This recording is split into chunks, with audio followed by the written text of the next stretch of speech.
All right, we are live. Fantastic. We have an amazing show today.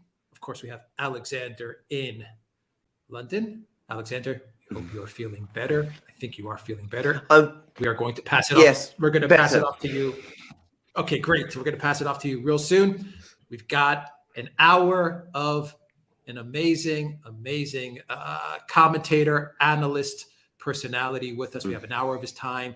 The great Mr. Garland Nixon. Garland, it is finally our honor to have you on the show. We've been looking forward to this. I have all of Garland's channels down below in the description box. The best place to plug into him is Rockfin. He has an amazing show on Rockfin, but he's on a ton of platforms. Garland, how are you doing today? I'm doing wonderful. Thanks for inviting me. Fantastic. So let's get right into it. Alexander, I'm going to pass it off to you. A quick hello to everybody on Rumble, on Odyssey, on Locals, and on YouTube. And a quick hello to our amazing moderators. We've got an hour. Alexander, Garland, the floor is yours. Yes, well, can I just say it's a special pleasure for me to host Garland, for us to host Garland here on the Duran, because Garland has very generously hosted me many times on his radio shows for Sputnik, and I've also had the great pleasure of actually meeting Garland, and we actually met, as I remember, at an Assange event in London. So it's a huge honor. And I've just a few things to say about Garland, which perhaps most people don't know. We've often discussed the various extraordinary affairs in the United States, Russiagate, Spygate, all of those things. I've had to mention many times that I'm not, by background, an investigator. I'm somebody who's actually had to deal with investigations many times. Garland has been an actual professional investigator. He has that training. He has that knowledge. And when he deals with evidence, not just, police and criminal matters, but any kind of evidence, I can always see he comes with that kind of rigor that a trained investigator has. Somebody who knows how to look at things, get them in the right perspective, understand how they relate to each other, form the correct picture, go where the evidence leads. So where does the evidence lead us today, Garland? Does it lead us to World War III? I see this because I've just come back from reading an article on Zero Hedge where President Vučić of Serbia is talking almost in those kind of terms. He says that in the next 2 months, we could be in a crisis, the greatest crisis we have seen since the end of the Second World War. And he also made the point, which I thought was very interesting and actually very astute of him, when he said that this crisis is global. It's not just Ukraine. And of course, he didn't actually, as far as I could see, mention Taiwan, but one could see Taiwan hovering in the background. And that brought back to me what Vučić was saying, and especially after listening to President Biden's speech at the UN yesterday. Something you wrote to me in an email some months ago, which was specifically about Taiwan. And you were saying that this is an exceptionally dangerous administration that we have in Washington.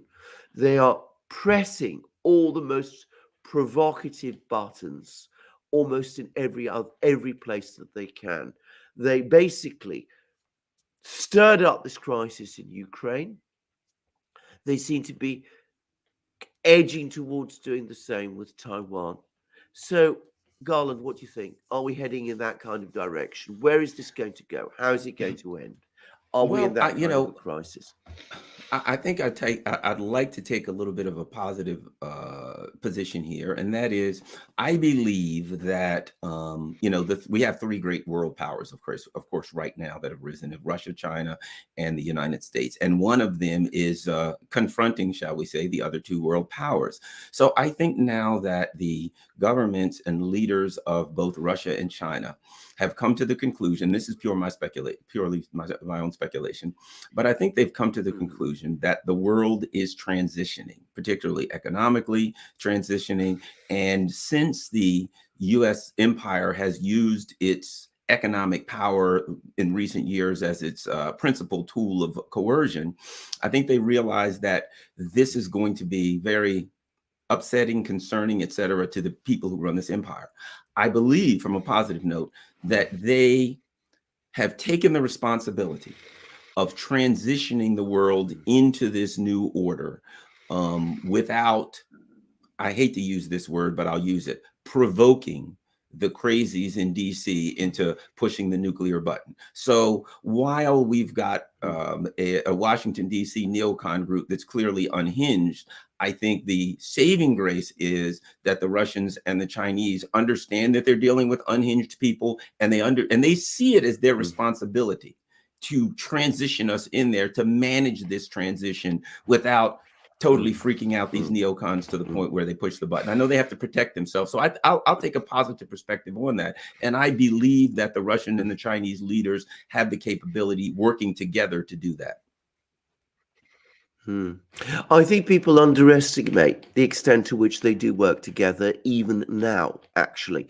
I mean, there was these meetings between Putin and Xi Jinping at Samarkand, and we know of two meetings that they had in Samarkand. One was a one-to-one meeting, which is the public one. Then there was another meeting which they had with the president of Mongolia.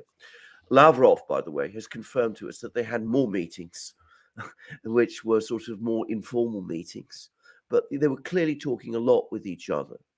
Then we also know that their national security advisors, Patrushev and Yang, I get his name wrong, but anyway, let's call him Yang, that they met as well, I believe in Beijing.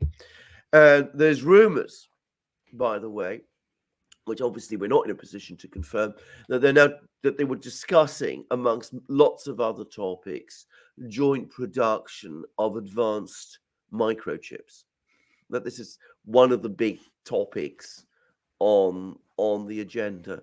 Now that's true, even if it was on little things like that, then that tells you how extensive this cooperation between those two powers has now become. So I think you're absolutely right. And one of the things that came across from Samarkand was how very far the two governments went to make it clear that coordination between each other was something that they needed to go on enhancing all the time. So they are a team. Yeah. There's people have been, yes, definitely. And people have been comparing these times to, pre-World War I and pre-World War II and things of that nature. And I think you can find some comparisons that would be accurate. But I think there is a dynamic that's different now that has to be taken into account. For a country to successfully prosecute a war, as we've seen in Russia, as Abraham Lincoln said, a leader can never get too far out in front of the public opinion of the people of their particular country. And what we've seen, the leadership, I think, quite skillfully, the leadership of Russia, what they've been able to do is something even, I think, more impressive, and that is to get what we call in the business world market insistence, to kind of hesitate to do something until it gets to the point where the people in their country actually demand it. And by the time they move, the people in Russia are screaming, "What's wrong with you? Why won't you do X?" And then the Russian government would say, "Well, we really didn't want to do X, but we have no choice now because we've been so pressed by our people." That's why you see these numbers of 70 and 80% support, because they wait until the people scream for it, and then they're simply giving the people what they want. And I think that's brilliant politics. And it's kind of the way I think. So of course I would think it was brilliant. You get ahead of people and you get people to beg you for things. Again, in business, which I have a little bit of a background in, market insistence is the term. You want the people out there begging for your product. That's what they do. Now, here's the dynamic, I think, that's so different from World War I and World War II. And that is, in order to prosecute a war, you have to have support of the people at home. Look what's happening in the US. Look what's happening in Europe. The people there are now, they're at the most basic level of survival. Food, shelter, things of that nature. Right. So generally a government will try to frighten you into supporting a war based on what? Security. You have to support this war because the Huns or whoever it is are going to invade. They're going to, kill all the men and enslave the women and children. Right. So let's go to war. And the people say, OK, but the people in the EU, particularly in the EU, but also starting to get that way in the US, are looking around at their basic survival needs that would be provided, shepherded by their leaders. And they're saying to their leaders, we already don't have our basic needs to survival at home. And you're trying to frighten us into saying there's somebody out there that's going to get us. Well, we're not going to live long enough to get out there. So I think the dynamic is the dysfunction within the U.S. And, I use this term, the U.S. empire and its allies or colonies in Europe. So how are they going to continue? Let me put it more basic. The leaders in the West have the dual problem of dealing with this problem that they've created with Russia while trying to manage massive dysfunction and virtual economic collapse at home, which means that time's not on their side. And I think Russia and China know if they can get this thing into the winter, they don't have to go a long time before people are going to start turning their countries inside out. And we're going to start seeing regime change all throughout the West. Yeah. I mean, I could see that. I mean, I noticed that I was getting reports from Greece, from my brother in Greece, about energy rationing now being introduced into Greece. This directly after huge increases in cost of electricity in Greece. And he was saying, we've been asked to pay far more for getting far less. And apparently the people he was working with, many of them were close to tears about this. This is what he was telling me. So, and one can see this repeating itself right across Europe.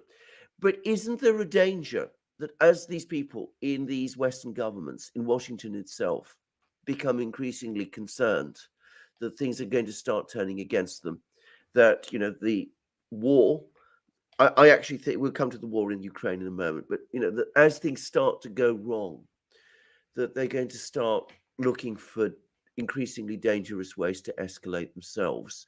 And that could take us further along the path that people like Vucic was saying.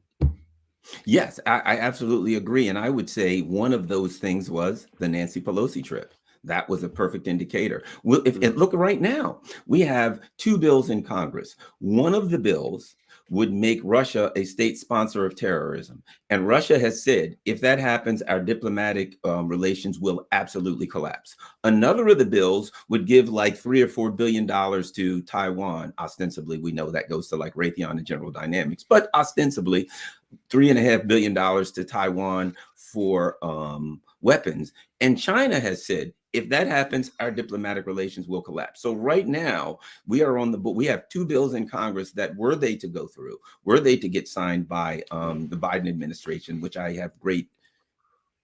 I put it like this. I can't see one may be signed. I don't think both of them will be signed. But the bottom line is if they were both signed, diplomatic relations would collapse with both. So again, I think this gets back to, remember, it's not what happens to you in life. It's how you respond to what happens to you that determines, your path, right? So again, they can do all the provocations in the world. I think I saw it as a hint when Pelosi went to Taiwan and everyone said, that's it, it's going to be war. And China sat back and said, we're going to make some moves, but we're not going to be baited into this. We know their game. We're not biting the hook. We have more time than they have. They don't have time. So I think, again, the Russian and Chinese leaders, while they will be baited, unless there's an all-out attack on them or some kind of attack on them, I don't think they'll respond militarily. Of course, we can't rule that out. But again, I think the military in NATO, the military in the U.S. understands the jeopardy that they'd be putting themselves in, and the pushback from the military would be great. So again, yes, I have some fear, but again, I think Russia and China understand the provocations, and we're likely discussing mutual responses. Let's not forget, before the 24th of February, a week or two before then, Xi and Putin met, I think this was a similar kind of strategy meeting where they planned for the future. And I don't think those plans include war with the United States. In fact, I would argue, I think those plans include how to avoid war with the United States, despite what they know will be escalating provocations, so they can get through this, continue to build their alliances. You see the long-term things they're doing economically. So maybe I'm wrong, maybe I'm being, Pollyanna-ish here, but I do have some level of confidence that they understand this as well as we do, and they're planning how to get around it. I think you're absolutely right, actually. I don't think you're being Pollyannish at all. I read Russian, Chinese statements all the time. I get the sense that they have a very clear understanding of the kind of people they're up against in Washington. They know both how dangerous they are. They know exactly what they're trying to do and trying to bait them into confrontations. And they're not going to be drawn into those confrontations. And can I just, before we proceed, touch on Putin's comments in that speech he made yesterday about nuclear weapons, because they have been completely misrepresented. It was I've read people say, I read Reuters say that he was threatening to use nuclear weapons in Ukraine. He said no such thing. He said if the Western powers were to launch nuclear weapons against us because they sensed that things were not going the way they intended, well, be aware we have them too, and we will respond.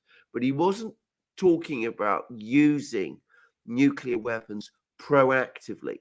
And I think this is a point which, as I said, has been completely misrepresented. It continues to be. All the talk about nuclear weapons use up to now has been entirely in the West, not in Russia at all, up to this point. But I don't think the Russians want to go there. I don't think they have any intention of going there. I think this is a warning to the West. Don't go there. If you do, you will get yourself into serious trouble. Now, let's just turn to the situation with the war. I think you're absolutely right. I think by the way, your analysis is about, this mobilization is completely right. I've been, again, following Russian commentaries, not just on their Telegram channels, but on their television, on their newspapers. There's been this rumbling growth. Why are we not, why are we not taking this seriously? Why are we wasting time, with military exercises in the Far East? Why aren't we mobilizing? Why aren't we sending more of our army there? Why aren't we settling this? Now it's happened. We're going to see far bigger forces being deployed by Russia in this conflict in Ukraine. We're going to see actual moves to incorporate these regions into Russia itself, changing the legal basis of the war. Now, I don't see how Ukraine, even with all the Western support it's had, can absorb this latest attack, which is coming. Now, is that something people in Washington understand? Well, do they still think that they can pull something off? I don't understand what they're thinking now. Yeah, I think there's two things going on here. There's the information war, which, let me add this, but when people talk about the information war, you have to talk about who is it directed towards. It's directed towards the people of the West. The information war is to mislead and misinform the people of the West. So there's the part of it that is just simply the information war. But I think that there are people in the Pentagon who clearly understand the reality of the potential war that they're on the edge of.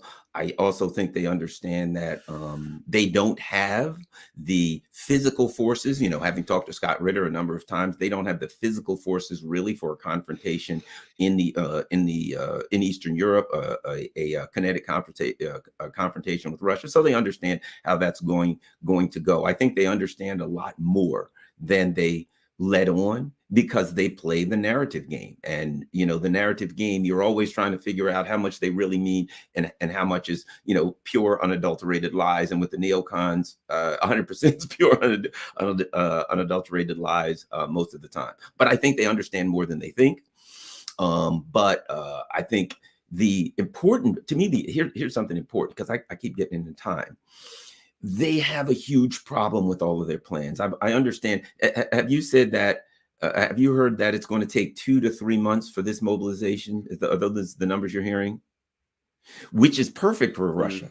If they maintain the pressure, in 2 to 3 months, we're into November. Again, it's kind of like if you're playing a football game, what other kind of football game, and you have a small lead and it's getting close to the end.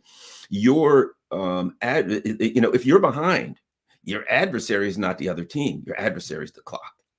Right, you've got to score quickly because the clock's the clock's running, and you got to try all kinds of things. Again, that which argues your point that they could try some dangerous provocations. But I think that now, when we get into November, Europe is going to be in deep and serious trouble, and the future is not going to be.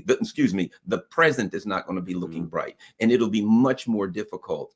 The closer we get into winter, the more difficult it gets for the neocons and for the people in their vassals in Europe to stage provocations, to drag their people along. The people are going to be screaming louder and louder. Look, you've got to look internally and fix these problems, and they're not going to be able to do it. And let me add this. The Russians are doing, on the battlefield, they're making a move. It wouldn't surprise me if at some point, accompanying the new move on the battlefield, as a response to one of these provocations, as a response to, some move by the neocons, that they don't say, that's it. We're cutting your fertilizer. We're cutting your gas. We are cutting everything until further notice. And they do it when the West could least possibly absorb that. And so they set themselves. I mean, if I'm running Russia, I say, as I get closer to launching my big offensive, I'm going to put you in great jeopardy and peril at home. I'm going to make the move just before I do that, because I know you're planning on something, but I'm going to throw a burr under your saddle. Just as you plan it, I'm going to hit you with another one, and your people are going to start screaming at you, and you're going to have that. See, the leaders in the West have two enemies. One enemy of choice is Russia, China. The other enemy that they're going to have is uprisings at home. And if I'm Russia, I'm going to fuel those uprisings as I make a move by cutting you off. Not to mention, I'm just kind of angry and mean. So I'm not giving you any of that stuff if you're trying to screw me over. So it's a good thing I'm not the leader, because things would already be bad. Absolutely. So can I turn to another topic, which is very closely related to these? Because obviously we are going to see more and more economic distress in Europe, certainly, probably in the United States. We're going to see more protests. We're going to see more people coming out and saying there has to be a change of course. But I can't help but think that simultaneously and at the same time, we're going to see the powers that be, especially in Europe, responding to all of this. They're going to say, look, you're a Putin agent. If you're coming out and you're protesting against this, you're somebody who's basically on the side of the enemy.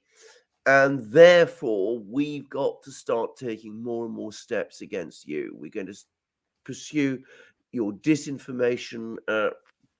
We're going to try and shut you down as a disinformer. We're going to investigate you. We're going to do all sorts of things of that kind. And I have to say, we are seeing a lot of that happen in the United States as well. Is that going to get worse?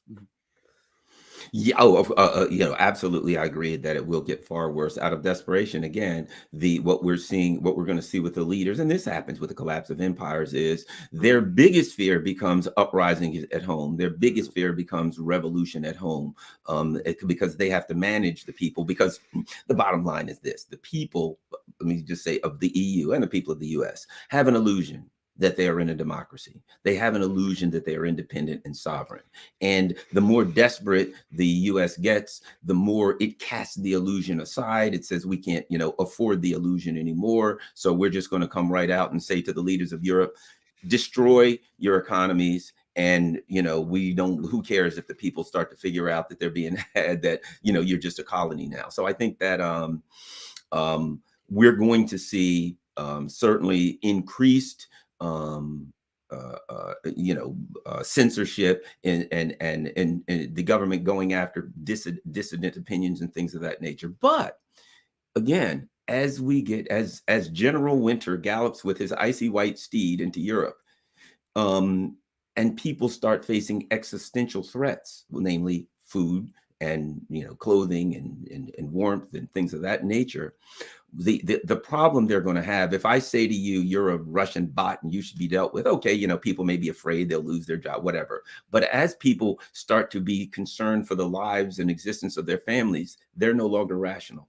Those are arguments that, evoke some kind of a rational response, some kind of an anger, some kind of a denial. And I think they're pushing people to the point where they will no longer be rational and they won't care. Look, if I'm starving to death, what do I care if you call me a dissident or a Russian bot? I got bigger fish to fry. My family and I have no food and we're about to be thrown out. So the problem that they have is they're pushing people into a corner so far that they're not going to want to talk anymore.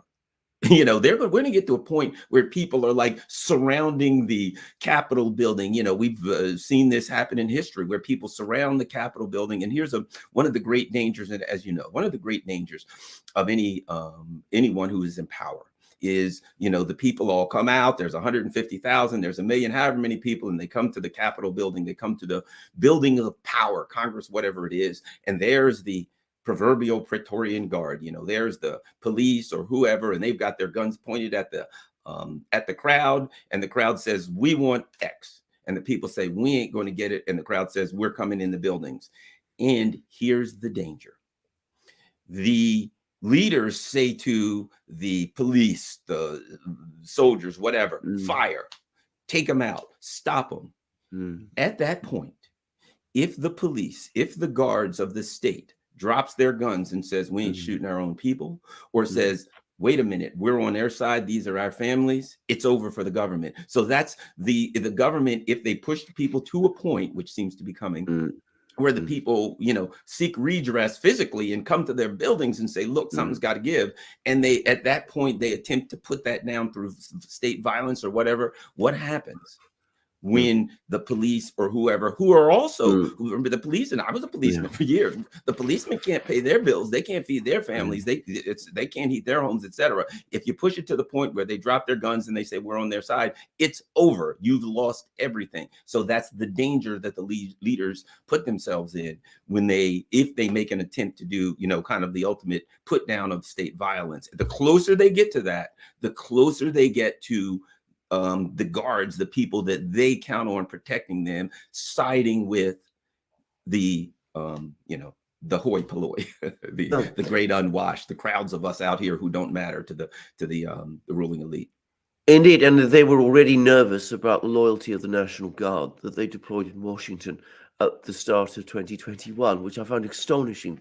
By the way, on that, just at a quick historical point, I've been to the place, the square in St. Petersburg, where exactly what you said happened in 1917, the place where the Cossacks actually switched sides, which set in train the whole sequence of events, which led to the Tsar's abdication a few days later. So, I've actually been at the very physical spot where that happened.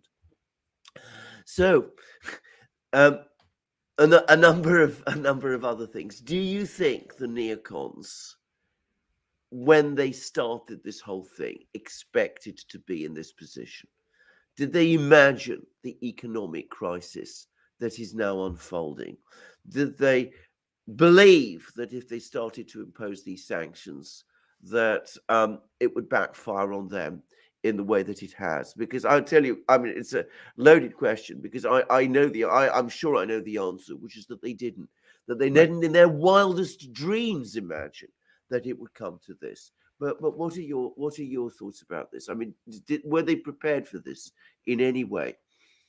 Absolutely not. I would recommend people, if you want to understand the neocons and these technocrats, there's a great book. I love to read. I read all the time because lots of books behind me. And a great book by John Ralston Saul called Voltaire's Bastards. And it describes the neocons, the technocrats, and how they got there. And there's a saying in psychiatry, neurotics build houses in the sky, psychotics live in them. right? And they do both. They do both. So they create this narrative. They all get together. They get this group think, and they say, this is going to happen. We know that's going to happen. Within a few weeks, Russia's going to fall apart. Why? For God's sake, it's just a gas station with masquerading as a country, et cetera, and everything falls apart. And they then simply regroup and say, well, then we'll do this. Because the interesting thing about watching the rule of the neocons is watching governments that have no concern whatsoever for their constituents. They almost seem to show contempt for the working class, contempt for the average person out here that's making a living. You know, they have no, if you look at the way, to me, look at the way these people are treating the Ukrainian soldiers and the Ukrainian people. They're casting their lives aside with total and remarkable disregard. They're throwing the Ukrainian bodies at Russian artillery as though they were, you know, as though they were playing a game. So I see them, and I don't know if this is even metaphorically, it may be realistically, as sociopaths. The thing to think about again, a great book, The Sociopath Next Door, to understand sociopaths. But the sociopath, they go out in the street and they could care less about anybody. They don't care if they run you over. They don't care if they steal your stuff. They could care less because they really have no remorse and no conscience. But when a sociopath comes home, they treat their family the same way because they don't have particular emotional tools. They don't have a conscience. They don't have a fear of consequences, things of that nature. So the way a sociopath treats his enemies is exactly the same way that a sociopath treats their friends, allies, family, etc., because they don't have the emotional tools to view anybody as anything other than something to feed their sociopathic tendencies. That's what we see about the neocons. And there are some inherent weaknesses that are created by that, a number of them, but that's where they are right now. They don't really care about the American people. They don't care about anything like that. I do think it will be interesting to see what happens, the backlash after November. I suspect that the Democrats will get wiped out here, and how that will affect things, I don't know, because I don't know how much you know about the Republican Party, but the leadership in the largest portion of the Republican Party is captured by the same forces that hold the Democrats. But it will be interesting to see if that in any way, shape, or form has an effect. The one thing it will have, area it will definitely have an effect, and that is if in fact the Republicans have gained power, they will start going after Biden and his team.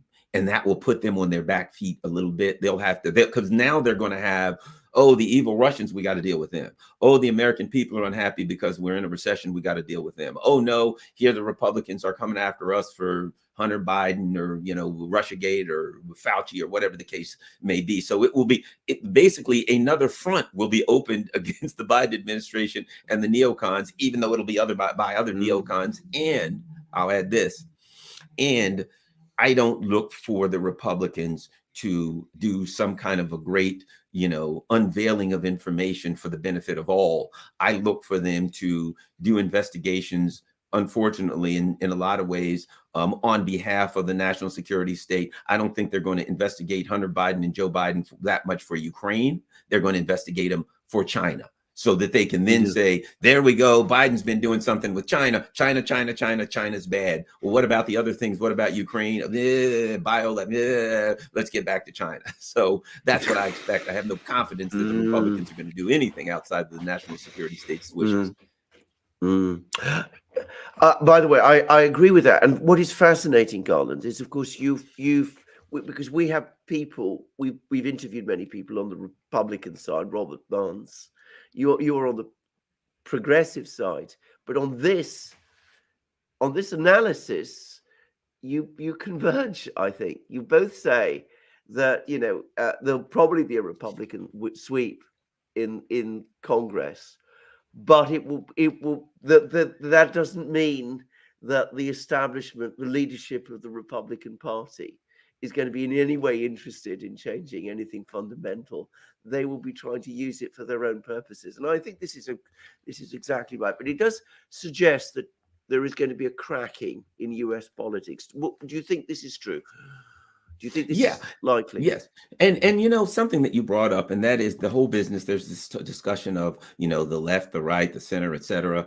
And a few comments on that. Number one, you know, the term fascism. is always thrown about, right? And traditionally, we've heard like ultra nationalism is fascism, right? Mm. I believe that to an extent, a large extent, what we see with the Biden people is an ultra liberalism. That it's another flavor of fascism. You can get in the same way that you use the word democracies, but there are various types of democracies. A democracy in a particular country, as a result of the particular culture of that country and the history of that country, produces its own variants of democracy. And I think it's the same way with fascism. Look at the different types of fascism worldwide. And I think the Biden administration is a form, a flavor of fascism. So I look at oh, darn it, I forgot the question. I got so wired up. What was the question again? Oh, we were talking about. I was basically saying that you're because I mean your background, I think it's fair to say, is the old traditional left progressive, which is, by the way, my traditional background. That's where I came from originally. Right. But we are all seeing the perspective in the United States from our different perspectives, from our different origin points. We are seeing it all coming together in the same way around this November election, in the sense that we expect the Republicans to win. We don't necessarily expect a particular big change. We expect the Republicans to use the fact that they've gained control, at least of the House, possibly of the Senate, for their own political purposes. But certainly the Republican leadership does not want to challenge the established order, the deep state, any of those things. But nonetheless, it may provide an opening for other forces. It might open up the envelope of discussion, which has been really kept incredibly closed up to this point. That's basically the question I was making. Yeah, great. I'm glad that pointed me back in the right direction, because one of the things that you mentioned, I wanted to comment on that, and I think is relative to this. And you said, well, Robert Barnes is a conservative and you're a lefty, and you agree in this particular area. I think what we're looking at, because that's a big discussion now, and that is, why is it that Garland Nixon and Tom Luongo, who is a diehard libertarian, what's he call himself, an anarchist, all kinds of things like that. But Tom and I are good friends and we agree on so many things. Why, how did that come about? Yeah. I think what we're really looking at is there's the issue of ideology, but I think what we're looking at now is fact-based versus narrative-based politics. That Tom and I and plenty of other conservatives and Jimmy Dore or Glenn Greenwald, we can all look at facts and we can say that's a fact. Now we can take our ideological spin or our ideological view and we can say, therefore, I think we should give everybody health care. And the next person says, no, the government should never do health care. But we can agree on basic facts. And I think that's what we're looking at. That's why, oftentimes I find myself having a more reasonable discussion with some of the so-called far right, with some of the MAGA people, than certainly the blue no matter who Democrats, because we're talking about fact-based politics. We're talking about also people who want a deep understanding of what's going on, as opposed to those who are simply are happy to have a superficial understanding and use talking points. So a discussion between Tom and Garland is going to be based on facts, and then we're going to work with our ideology. But since we both are basing it on facts, it's going to be a reasonable discussion. And where we disagree, there will be a true disagreement rather than simply a character attack or an ad hominem kind of attacks. So I think that's what we're looking at: narrative-based ad hominem style politics, as opposed to fact-based politics that puts the facts first and the ideology second. Yeah, I've never known, by the way, ad hominem attacks being used in debate here in Britain to the extent that they are used today. I mean, it is actually incredibly demoralizing and frankly very frightening to watch. It's like almost sort of mobs are sort of launched against people when they sort of step out of line on any particular issue. And it's really, really, really scary. I wanted to also say, I completely agree with your point about the neocons having no real concern for the people they use. And there was an article which I remember reading in August last year, well before we had this crisis, this war in Ukraine, by a man called Wes Mitchell, who was Assistant Secretary of State, I'm not sure in which administration, for Europe and Eurasian affairs.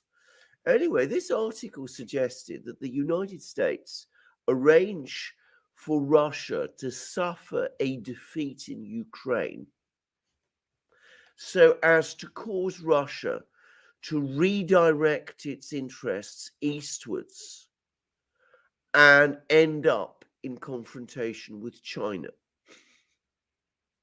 Now, that was, I mean, when I read it, I thought this man must be mad, actually. I mean, this seemed to me a ludicrous thing, but it's remarkably close to what I think, in a sense, has happened. And I was very interested to see that, Global Times, we all read it, it's the Chinese Communist Party's English language mouthpiece. They referenced this article a short time ago. There was an article that they wrote in which they actually mentioned this article in National Interest by Wes Mitchell. And I can't help but think that the Chinese certainly know about what people like him and the neocons are talking about. And I'm sure the Russians do, and that they talk about it with each other. Because one of the other extraordinary things about the neocons is that even though they act in a very secretive way, in fact, it's not difficult to find what they're thinking at any one particular point in time, because they are obsessive and voluminous writers. It's all over the place. I mean, you have all these weird magazines and articles that they write, and you can find their ideas very clearly, and they're exactly as you said. What does the United States need to do to get rid of these people? I mean, do we need to go through a big crisis? I think that, and it's not just the United States, because, if you look at what's happened, there's a whole systemic problem behind the neocons. And what they've done, the same as in British, the same as in England, the same as in many other countries, is they basically, stocked both parties. So to the point where you have one party, so you can get rid of this president or this prime minister and get a new one and nothing changes. They've set things up. I think what we're going to be looking at is this. The people will wake up when they say, okay, we've had enough. Darn it, we're getting screwed. And we want a new administration. And they get an administration and they get the same thing. That's when they're going to get the pushback. That's when they're going to realize, there seems to be no way out. And I think you're going to start seeing more what the neocons would call extremist people who are like realistic. You're going to see these extremists who actually go by facts and reality and have some concern for the working class. You're going to see those people start to move up. Keep in mind something about the U.S. Senate. The U.S. Senate, there's 50 people, but they've got a lot of these arcane rules and parliamentary rules and things of that nature that make it easy for people to really muck up the process. You don't have to, a new party doesn't have to have 20 or 30 people. Generally, it's right around 50-50 with the two parties. And literally, there's 100 people in the Senate, so it'll be like 51-49, 52-48 or something like that, right? If some other party, some other group gets 3 people in, they can determine which side they want to, which party they want to caucus with, and they can give all the power to one party or another. They can, they can really muck up the process. So the reality is, in the Senate, in the United States, if you get a few senators in who aren't down with the process, who are really willing to push back, that's all it would take, 2 or 3.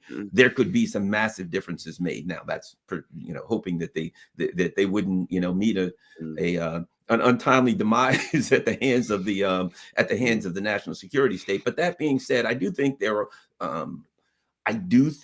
a horizon ahead, and it's not far off. That what we're looking at with in the same way that other economic and social systems have crashed, I think this neocon neoliberal order is washing ashore. And I'll put it a little bit differently.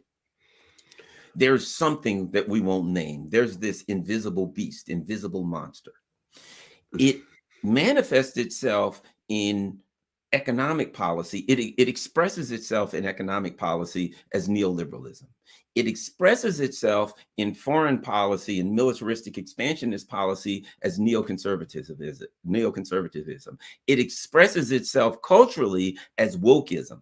This is all one invisible beast, but those are the three heads that it has, and it pops up as either or all three of those at the same time. I think that beast, that monster, is the one that's starting to wilt. There are a lot of people that are getting tired of the woke stuff that are starting to push back. A lot of lefties are like, we're sick and tired of this. So I think they've pushed it too far, and that's the problem. They're pushing it too far, and I think it's going to come back to rather people think that there's going to be like a slow kind of fall. I think we're looking at dramatic collapse, an immediate collapse, as opposed to a slow wiltering away of this particular economic, military, and cultural monster, beast, whatever you want to call it.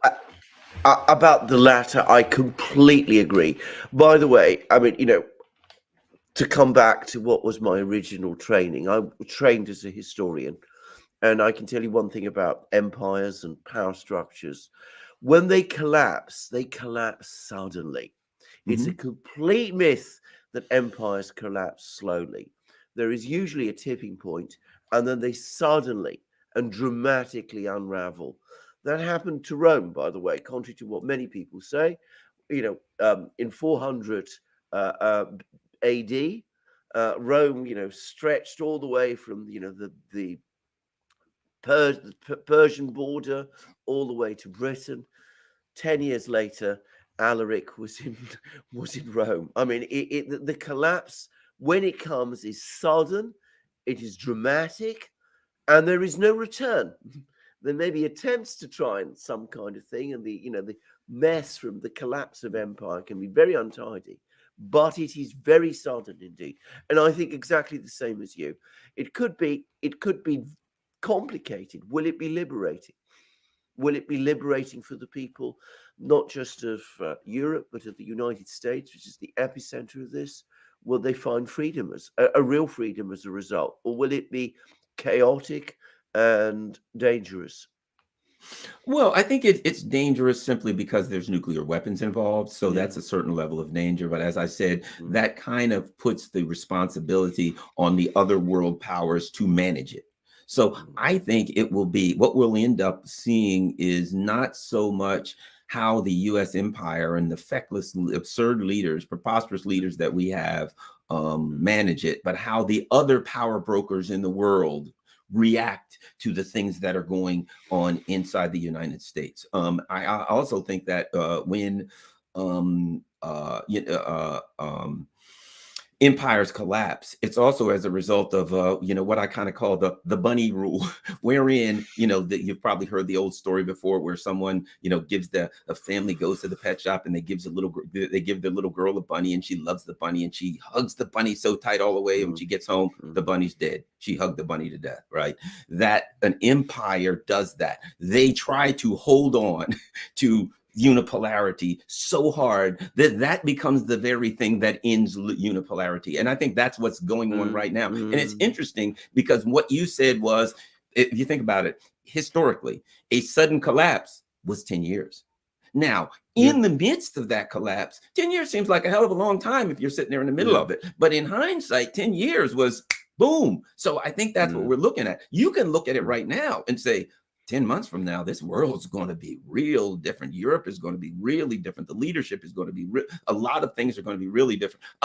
Something else I'd like to add that I think is important. One of the things that I think that's critical that has happened is the world has been reminded that, look, when money and economics started, some guy had a bag of salt, some guy had a bag of sugar, some guy had a bag of dried fish, salted fish, and they needed to trade. And they traded. But there are other things needed. So now they're going to use shells. They're going to use this or that. But ultimately, somebody's still trading dried fish and rice and sugar, right? The US, the West came up with this financialized system where it's magic, it's asset-backed securities and derivatives. And they thought that was real. And when they went after Russia, the world was reminded people need salt, People need sugar. That underneath the foundation of every economic system is rice and dried fish and sugar and things of this nature. And the world was reminded that the people who have that are the ones that we want to talk to, that if I'm on a desert island and I got $1 million in cash, I should burn that to cook this fish that I just was able to get off the shore, because the value of the fish is greater than the money. And I think they have reminded the world that I think is the true death of neoliberalism, that the world has been reminded commodities is where it's at. All this magical crap from Wall Street is just that. It's magic. It doesn't exist, and it's gonna float away. I completely agree with you. I think both of us completely agree with you. Alex, do you want to, because we got 10 minutes, we got Garland for 10 minutes. Do you want to add a few things, Yes. maybe? Yes, I was watching one of your shows, Garland. I believe it was 3-4 days ago, and I was watching it on Rockfin. Definitely follow Garland on Rockfin, and you gave, I think, one of the best explanations about what awaits Europe with regards to the economic crisis and the energy crisis, and you likened it to crossing a river. And that was your analogy, and you even made the point that even if Europe makes it through this year, you said what awaits them next year. Can you share a bit of that insight for everyone? Sure, certainly. So what I was saying is this: look, they say, are we going to make it through the winter or not make it through the winter? Right? That sounds great, but what does that mean in reality if they don't make it through the winter? In reality, what it means is millions of people out in the cold starving, millions, tens, hundreds of millions of people literally starving and freezing. It means gas stations with no gas. It means that you're back in the hunter-gatherer age in Europe. That's what not making it through the winter. But the other part I said is this. But the discussion is, okay, we make it through the winter. It's the equivalent of someone's being chased by a killer.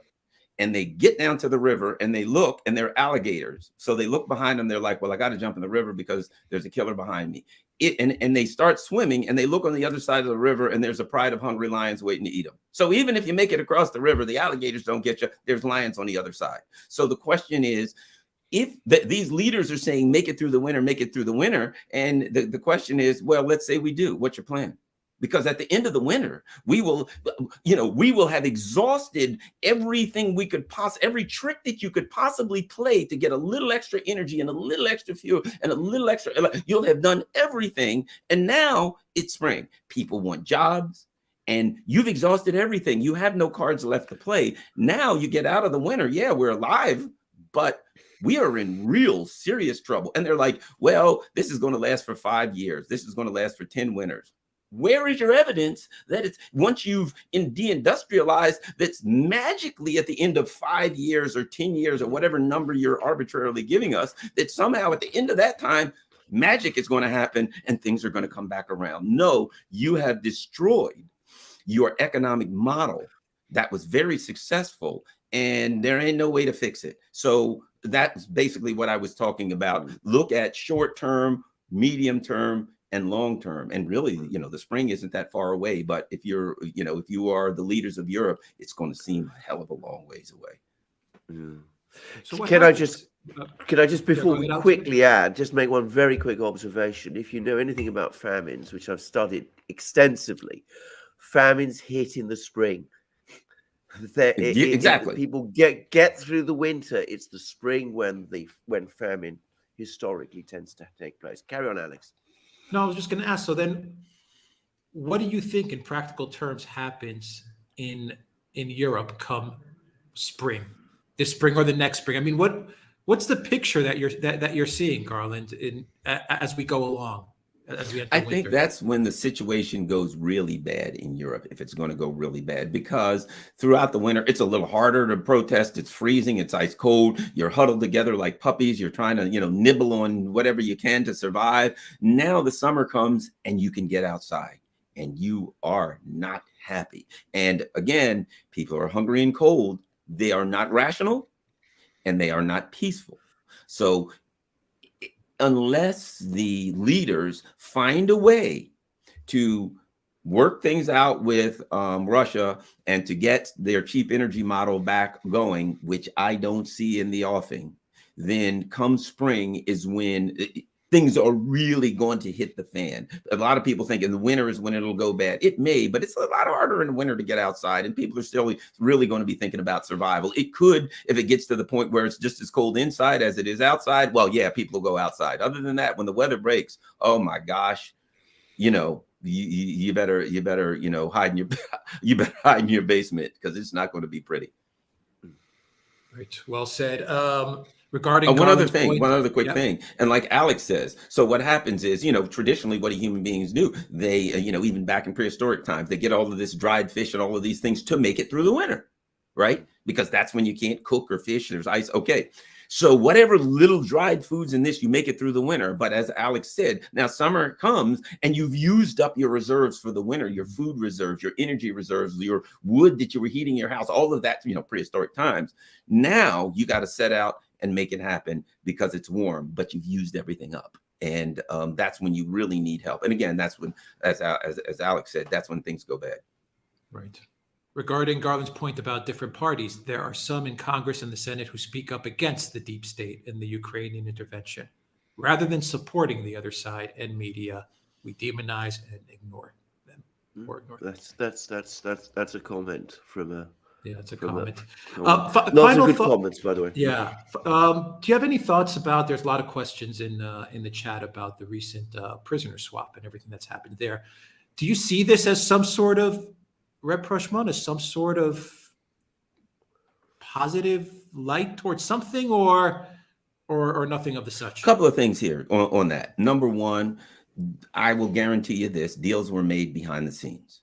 And you don't know, probably never will know what the deal is. So, of course, any deal, as Alex knows as a lawyer, it depends on what you get out of it. So if I give up a bunch of Azov guys, people may say, how dare you? But they don't know what I got out of it. If I got enough out of that deal, it's worth it. And having, worked in the legal community, I've seen many times where I've been involved in cases, we've struck a deal, and on the outside, people are like, I don't like that deal. Why'd you let that guy go? Yeah, but you don't know the information he gave us. You don't know what that guy gave us. You'd have let him go too if you got what we got. So that's number one. But there's another thing I think that is important, and that is that all the discussion of, well, yes, if you're captured as a soldier, you'll be beaten, tortured, murdered, terrible things will happen to you. And one of the things traditionally that's smart, I have a brother who was special forces and all, and he said, what do? You capture some of the other people. You give them sodas, you give them food, you let them watch TV, you make them nice and happy, and then you let a few of them escape.